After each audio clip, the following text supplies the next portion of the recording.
পাকিস্তান নিয়ন্ত্রিত আজাদ কাশ্মীরের রাওয়ালকোটে পুলিশ ও নিষিদ্ধ ঘোষিত যৌথ আওয়ামী অ্যাকশন কমিটি জেএএসি সমর্থকদের মধ্যে সংঘর্ষে অন্তত ৭ জন বেসামরিক ব্যক্তি নিহত হয়েছেন।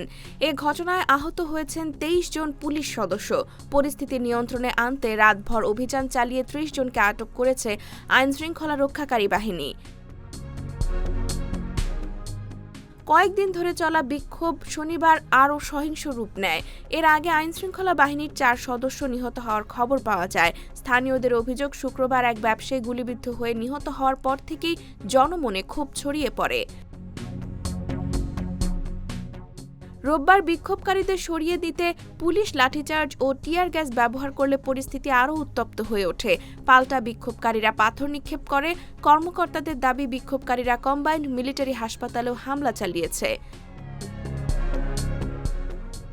এদিকে মোবাইল ডেটা সেবা বন্ধ থাকায় প্রকৃত হতাহতের সংখ্যা ও পরিস্থিতির পূর্ণ চিত্র এখনো স্পষ্ট নয়। স্থানীয়দের আশঙ্কা, নিহতের সংখ্যা আরও বাড়তে পারে।